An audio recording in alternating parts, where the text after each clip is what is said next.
Insiden kekerasan terjadi di salah satu SMK negeri di Tanjung Jabung Timur, Jambi. Seorang guru dikeroyok para siswanya diduga akibat tersinggung ucapan guru.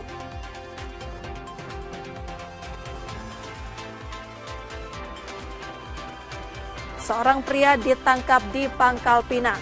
Dia diduga terlibat peredaran narkotika jenis baru yang disamarkan melalui rokok elektrik.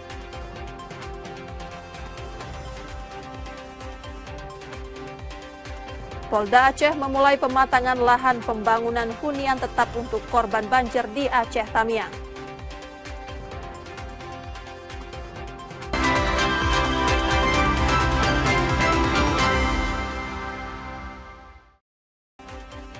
Selamat pagi saudara, apa kabar Anda hari ini? Kami akan mengawali hari Anda dengan sejumlah laporan menarik dari Sumatera Selatan dan daerah lain di Sumatera bagian selatan. Selain berita utama tadi, masih ada informasi menarik lainnya yang akan kami sampaikan. Bersama saya Rizka Silviana, inilah Kompas Pagi selengkapnya di Kompas TV Independen, terpercaya.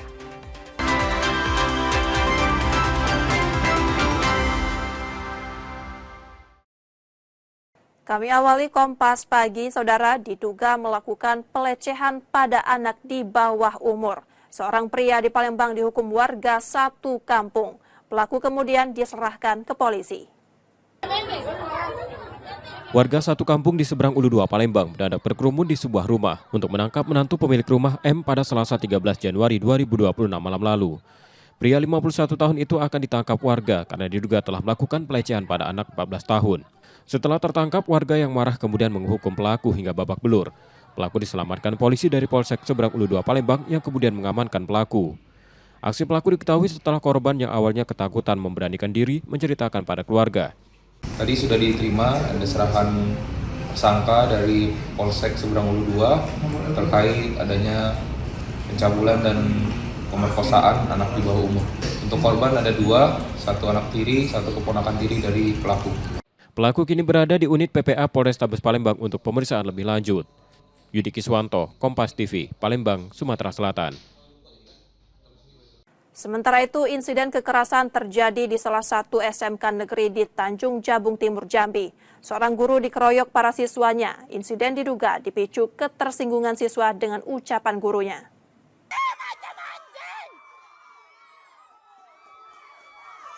Insiden kekerasan terjadi di salah satu SMK negeri di Tanjung Jabung Timur, Jambi, saat seorang guru terlibat adu fisik dengan belasan siswanya. Peristiwa berawal ketika guru menegur salah satu siswa yang menggunakan kata-kata tidak pantas di lingkungan sekolah. Teguran itu memicu ketegangan dan guru diduga memukul siswa tersebut karena refleks. Suasana memanas kembali saat jam istirahat, berujung pada pengeroyokan guru oleh sejumlah siswa. Dalam video, guru sempat terlihat membawa benda tajam. Pihak sekolah segera melakukan mediasi yang melibatkan seluruh unsur terkait untuk meredam situasi dan memastikan proses belajar mengajar kembali berjalan. Gubernur Jambi menyayangkan insiden ini dan menurunkan tim dinas pendidikan untuk menuntaskan persoalan agar tidak terulang. Ya kalau gurunya salah ya kita kompensasi. Kalau memang dia perkataan yang mungkin bukan patut seorang guru ya saya akan tindak nantinya. Tapi namun demikian juga tidak boleh juga anak-anak kita, anak-anak sekolah SMK itu menghakimi gurunya. Karena itu juga mencoreng pendidikan, kan? Saat ini kedua belah pihak telah menjalani mediasi untuk menyelesaikan konflik dengan damai. Wiradani Damanik, Kompas TV, Tanjung Jabung Timur, Jambi. Seorang pria ditangkap di Pangkal Pinang. Ia diduga terlibat peredaran narkotika jenis baru yang disamarkan melalui rokok elektrik. Di sini ya? Kita Pak, di bawah. Oh ini. Seorang pengedar narkoba, Yogi, ditangkap petugas di rumah kekasihnya di Pangkal Pinang. Dari hasil penggeledahan, polisi menemukan 80 wadah rokok elektrik berisi cairan yang mengandung narkotika jenis sabu. Hasil pemeriksaan mengungkap tersangka menjual setiap wadah cairan rokok ilegal tersebut seharga 2,5 juta rupiah di wilayah Pangkal Pinang. Tersangka diketahui merupakan residivis kasus serupa dan diduga terlibat dalam jaringan sindikat narkotika internasional. Kemarin kita baru saja mengungkap ya, kasus ini memang jenis baru. Memang yang bersangkutan memang sudah kita laksanakan proses pembuntutan penyelidikan ketika yang bersangkutan baru keluar dari tahanan, yaitu narkotika juga pada tanggal 17 ya. Kemudian yang bersangkutan menuju ke Batam, kemudian berangkat ke Malaysia. Kemudian dari Malaysia yang bersangkutan balik ke Pangkal Pinang. Kemudian mulai kita melakukan proses pembuntutan karena kita meyakini bahwa yang bersangkutan ini sudah masuk pada jaringan internasional. Tersangka kini ditahan di Polresta Pangkal Pinang dan terancam hukuman hingga 20 tahun penjara atau seumur hidup. Nanda Ardiansyah, Kompas TV, Pangkal Pinang, Bangka Belitung.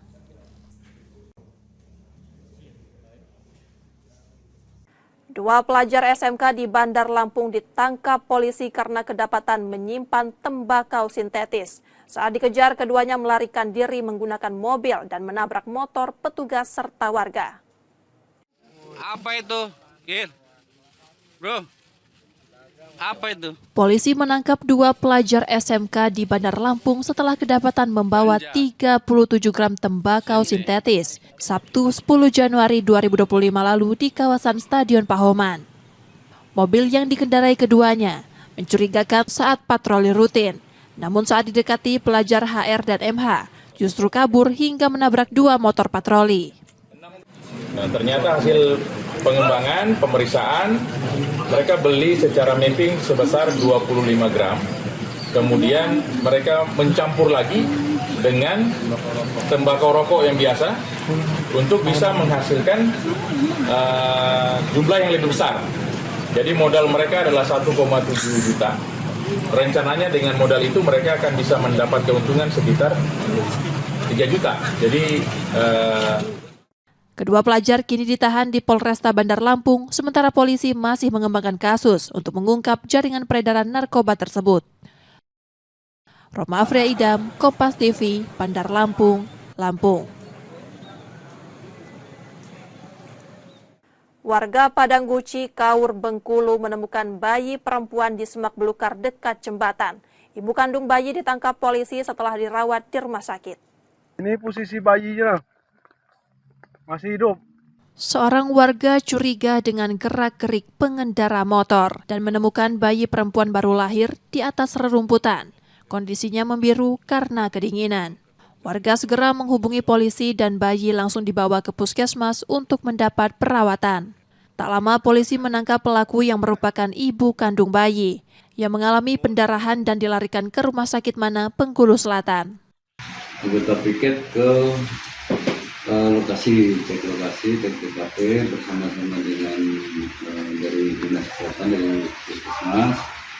Kita amankan bayi tersebut, kita selamatkan.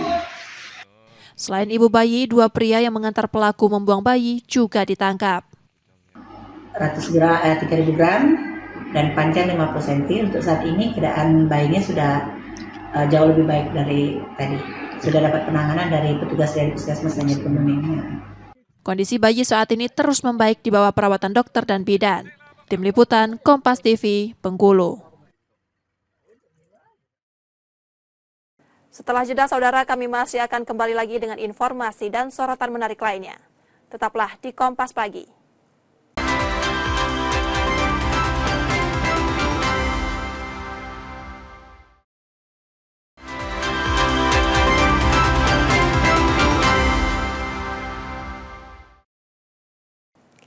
Anda masih di Kompas Pagi, saudara.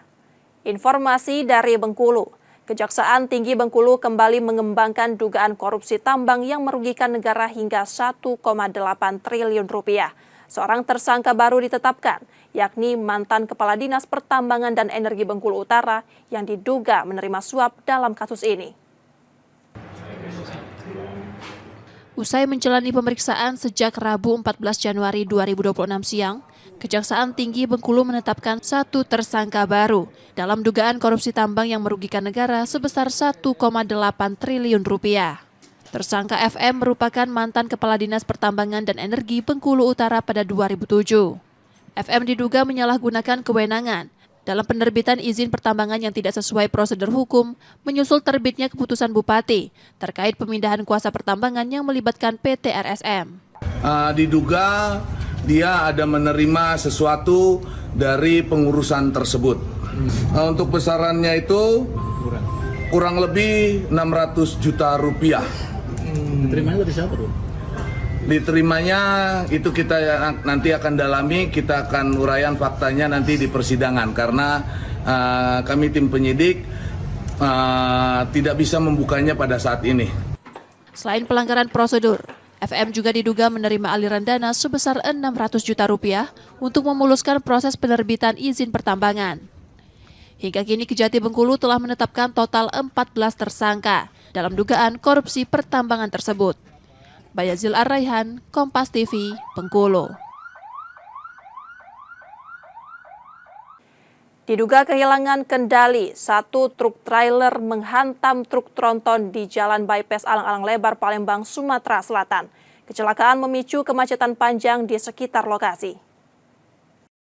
Kondisi saat ini jalan tidak bisa dilintasi mobil besar. Kecelakaan melibatkan truk trailer dan truk tronton terjadi di Jalan Bypass Alang-Alang Lebar, Palembang, Kamis 15 Januari 2026. Truk trailer menghantam truk tronton yang tengah berhenti di bahu jalan untuk menunggu giliran masuk ke kawasan pergudangan. Insiden diduga dipicu laju truk trailer yang terlalu cepat hingga pengemudi kehilangan kendali. Tidak ada korban jiwa dalam peristiwa ini. Namun kedua kendaraan mengalami kerusakan dan mogok di badan jalan memicu kemacetan panjang. Ini diupayakan terutama kendaraan-kendaraan besar yang kita alihkan, karena kalau untuk kendaraan kecil sudah masih bisa melewati, untuk kendaraan besar supaya tidak ngunci. Pengalihannya dimulai dari mana? Dari mulai simpang dekat Pertamax, Alang Lebar, keluar sampai ke pergudangan. Untuk mengurai kepadatan, polisi menerapkan rekayasa lalu lintas dengan mengalihkan arus kendaraan menuju jalur alternatif untuk pengguna jalan yang mengarah ke Terminal Alang-Alang Lebar. Reski Oktora, Muklas Diferensial, Kompas TV, Palembang, Sumatera Selatan. Warga menolak rencana pemerintah Provinsi Sumatera Selatan membuka kembali aktivitas pelayaran di bawah jembatan P6 Lalan Musi Banyuasin. Penolakan muncul karena kondisi jembatan yang roboh lebih dari 1 tahun lalu dan dinilai belum layak sehingga warga menuntut perbaikan dilakukan lebih dulu. Rencana pemerintah Provinsi Sumatera Selatan membuka kembali aktivitas pelayaran di bawah jembatan P6 Lalan Musi Banyuasin tertunda menyusul penolakan warga setempat. Penolakan dilakukan dengan menutup akses sungai menggunakan bentang tali, sehingga kapal tidak dapat melintas di bawah jembatan. Penutupan akses sungai ini sudah terjadi sejak Desember 2025 sebagai desakan agar pemerintah segera melakukan perbaikan jembatan yang roboh lebih dari 1 tahun. Warga menilai kondisi jembatan masih membahayakan dan belum layak dilalui aktivitas pelayaran. Mereka berharap dalam waktu dekat peralatan perbaikan serta tenaga kerja sudah berada di lokasi demi menjamin keselamatan pengguna sungai, baik masyarakat maupun kapal perusahaan. Melihat keinginan masyarakat di sini bahwa dilihat dari progres pekerjaan sepertinya dengan material dan pekerja belum siap, maka masyarakat menginginkan adanya suatu material atau pekerja yang betul memenuhi kegiatan pembangunan. Nah, ini sebenarnya hal yang wajar dan saya anggap ini suatu hal yang apresiasi lah. Jadi belum dibuka untuk sementara belum dulu. Penutupan tersebut berdampak pada terganggunya aktivitas pelayaran di Sungai Lalan. Setidaknya 30 kapal milik berbagai perusahaan yang mengangkut batu bara, kayu, dan CPO setiap hari tidak dapat melintas. Reski Oktora, Muklas Diferensial, Kompas TV, Palembang, Sumatera Selatan. Yang juga jadi sorotan, Saudara, Kepolisian Daerah Aceh memulai pematangan lahan pembangunan hunian tetap untuk korban banjir di Aceh Tamiang. Lokasi berada di lahan perkebunan PT PN1 Desa Simpang Kanan Kejuruan Muda pada Selasa 13 Januari 2026 lalu.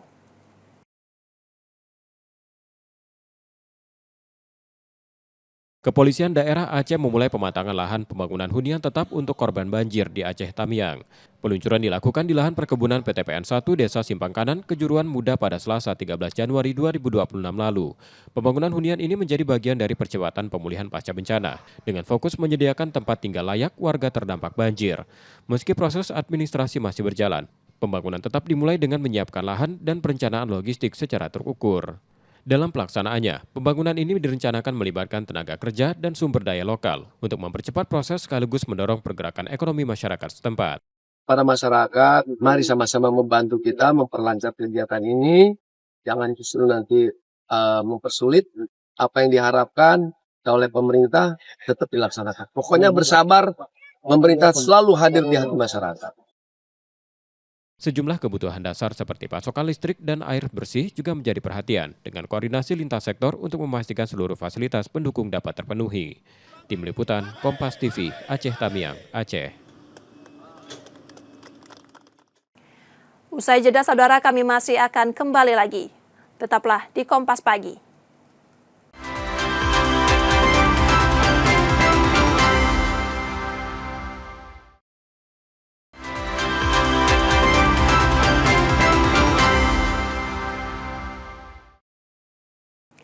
Rizka Silviana masih bersama Anda di Kompas Pagi, saudara. Dari informasi lainnya, kepedulian pada sejarah dan lingkungan diwujudkan Kodam 2 Sriwijaya dengan karya bakti di Markas Kesdam 2 Sriwijaya Palembang yang berada di Benteng Kuto Besa. Kegiatan ini menjadi ruang kebersamaan TNI dan masyarakat, sekaligus upaya menumbuhkan kesadaran generasi muda akan pentingnya merawat warisan sejarah.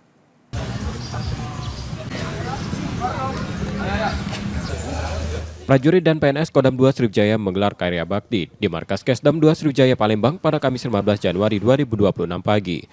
Kegiatan untuk mempererat kebersamaan TNI dan masyarakat sekaligus mengenalkan nilai sejarah pada generasi muda. Rangkaian diawali jalan sehat, menyusuri kawasan bersejarah pusat kota Palembang. Karya bakti difokuskan pada pembersihan Benteng Kuto Besa untuk menjaga kebersihan dan kelestarian salah satu cagar budaya. Lewat kegiatan ini, Kodam 2 Sriwijaya menegaskan pelestarian sejarah dan kepedulian lingkungan merupakan tanggung jawab bersama demi ruang publik yang sehat dan bernilai bagi masyarakat. Kita ketahui bersama bahwa di komplek militer Markesdam 2 Sriwijaya ini terdapat juga yang kita sebut dengan cagar budaya. Sekaligus juga kita memperkenalkan kepada generasi muda tadi, kita lihat kita olahraga bersama, jalan bersama, kemudian juga kita bersih-bersih, melibatkan juga generasi muda supaya mereka tahu, paham bahwa kita di Palembang ini punya cagar budaya. Kebersamaan yang terbangun melalui karya bakti ini menjadi simbol kepedulian bersama dalam merawat warisan sejarah Kota Palembang. Tadi atas diskusi berkembang di situ banyak informasi bahwasanya menurut keterangan Kodam ada kebijakan-kebijakan yang karena ini adalah peninggalan Kesultanan Palembang, publik itu diperbolehkan masuk nanti ke depan rencananya. Ya, artinya bukti dari adanya Kesultanan Palembang Darussalam itu yang masih bisa dikatakan secara itu yang eksis ya Kuto Besa ini, yang dalam lapal Palembang kan benteng atau binting kan. Jadi Kuto Besa. Bahkan dalam peta lama kota besar Palembang itu di sini sebenarnya. Dengan dibukanya tempat ini, saya kira menjadi jalan untuk lebih memberikan kejelasan atau eksistensi Kesultanan Palembang Darussalam itu.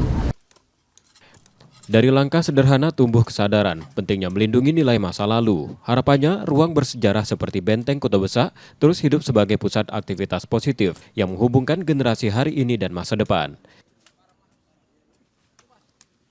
Tim Liputan, Kompas TV, Palembang, Sumatera Selatan. Beralih ke informasi olahraga, saudara. PSSI resmi menunjuk John Herman sebagai pelatih baru Timnas Indonesia. Kehadiran pelatih asal Britania Raya ini disambut positif sejumlah insan sepak bola nasional yang menilai pergantian ini sebagai langkah strategis untuk arah baru tim nasional.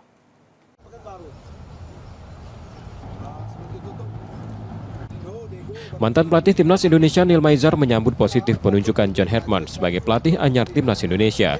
Dukungan penuh diberikan pada pelatih asal Britania Raya tersebut dengan harapan rekam jejak Herman yang sukses mengantar Timnas putra dan putri Kanada tampil di Piala Dunia dapat memberi dampak positif bagi perkembangan Timnas Indonesia.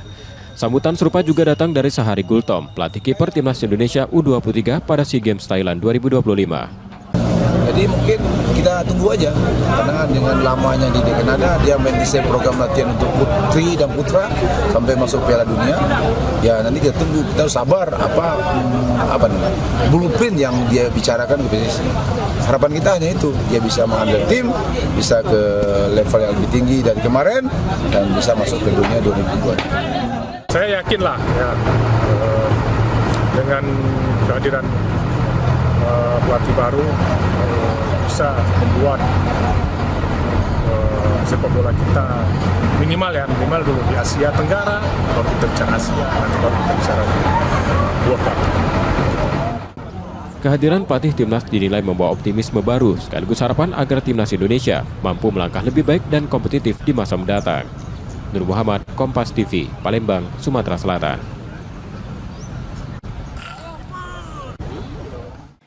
Sementara itu, Sumsel United bersiap menghadapi tantangan berat saat bertandang ke markas Adiaksa FC Banten akhir pekan ini.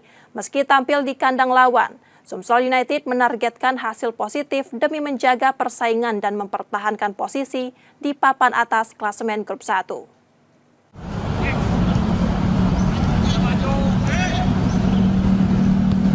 Laga menarik akan tersaji pada akhir pekan ini saat Sumsel United menantang tuan rumah Adiaksa FC Banten di Banten International Stadium. Menghadapi pertandingan tandang, tim pelatih Sumsel United telah mempelajari kekuatan lawan dan menyiapkan skema permainan yang matang. Sumsel United diingatkan untuk tetap tampil waspada. Adiaksa FC Banten diprediksi bermain agresif demi bangkit setelah hasil kurang maksimal pada laga sebelumnya. Kewaspadaan dan disiplin menjadi kunci untuk meredam permainan tuan rumah. Saya dengan tim pelatih dan pemain sudah membuat strategi taktikal bagaimana kita menghadapi Adiaksa. Dan kita lihat dari beberapa video pertandingan mereka, kita analyze secara taktikal strategi bagaimana bermain. Ya mudah-mudahan Adiaksa kita bisa memperoleh kemenangan dan kita bisa di atas.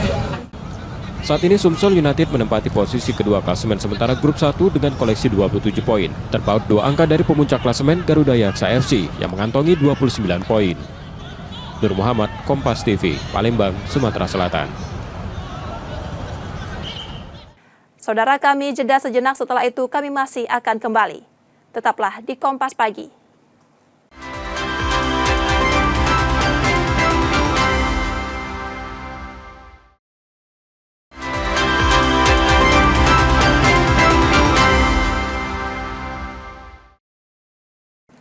Terima kasih saudara, Anda masih menyaksikan Kompas Pagi.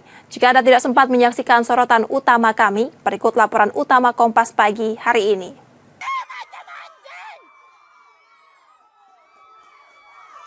Insiden kekerasan terjadi di salah satu SMK negeri di Tanjung Jabung Timur, Jambi, saat seorang guru terlibat adu fisik dengan belasan siswanya. Peristiwa berawal ketika guru menegur salah satu siswa yang menggunakan kata-kata tidak pantas di lingkungan sekolah. Teguran itu memicu ketegangan dan guru diduga memukul siswa tersebut karena refleks. Suasana memanas kembali saat jam istirahat, berujung pada pengeroyokan guru oleh sejumlah siswa. Dalam video, guru sempat terlihat membawa benda tajam. Pihak sekolah segera melakukan mediasi yang melibatkan seluruh unsur terkait untuk meredam situasi dan memastikan proses belajar mengajar kembali berjalan. Gubernur Jambi menyayangkan insiden ini dan menurunkan tim Dinas Pendidikan untuk menuntaskan persoalan agar tidak terulang. Ya kalau gurunya salah, ya kita akan bersaksi. Kalau memang dia perkataan yang mungkin bukan patut kesalahan guru, ya saya akan tindak. Tapi namun demikian juga tidak boleh juga anak-anak kita, anak sekolah SMK itu menghakimi gurunya, karena itu juga mencoreng dunia pendidikan, gitu kan. Saat ini kedua belah pihak telah menjalani mediasi untuk menyelesaikan konflik dengan damai. Wiradani Damanik, Kompas TV, Tanjung Jabung Timur, Jambi.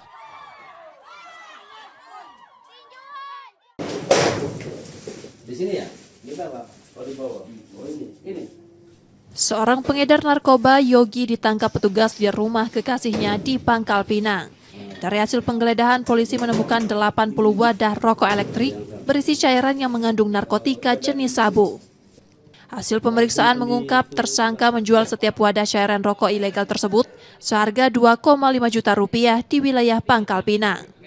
Tersangka diketahui merupakan residivis kasus serupa dan diduga terlibat dalam jaringan sindikat narkotika internasional. Kemarin kita baru saja mengungkap ya kasus ini memang jenis baru. Memang yang bersangkutan memang sudah kita laksanakan proses pembuntutan penyelidikan ketika yang bersangkutan baru keluar dari tahanan, yaitu narkotika juga pada tanggal 17 ya.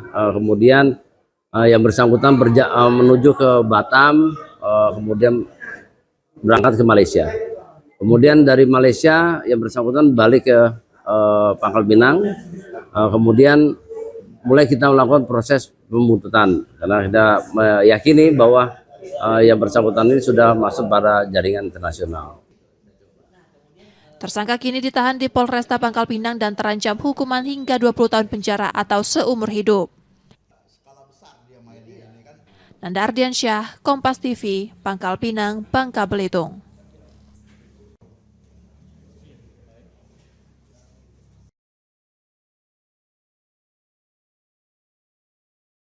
Kepolisian daerah Aceh memulai pematangan lahan pembangunan hunian tetap untuk korban banjir di Aceh Tamiang. Peluncuran dilakukan di lahan perkebunan PTPN 1 Desa Simpang Kanan, Kejuruan Muda pada Selasa 13 Januari 2026 lalu. Pembangunan hunian ini menjadi bagian dari percepatan pemulihan pasca bencana, dengan fokus menyediakan tempat tinggal layak warga terdampak banjir. Meski proses administrasi masih berjalan, pembangunan tetap dimulai dengan menyiapkan lahan dan perencanaan logistik secara terukur. Dalam pelaksanaannya, pembangunan ini direncanakan melibatkan tenaga kerja dan sumber daya lokal untuk mempercepat proses sekaligus mendorong pergerakan ekonomi masyarakat setempat.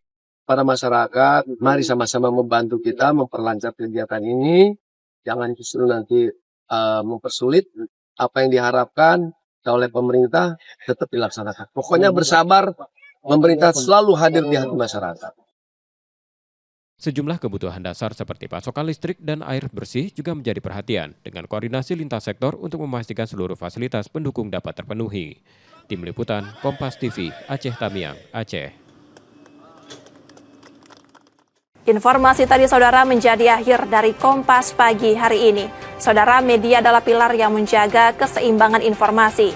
Dengan menonton program berita di Kompas TV, Anda membantu memastikan media terus ada, menyajikan berita yang dapat dipercaya. Kembali kami mengingatkan bagi Anda yang ingin berbagi informasi atau kritik dan saran, dapat mengakses media sosial kami. Akhirnya saya Rizka Selviana pamit, tetaplah menyaksikan Kompas TV, independen, terpercaya. Terima kasih sudah menonton, selamat menikmati libur panjang, dan sampai jumpa.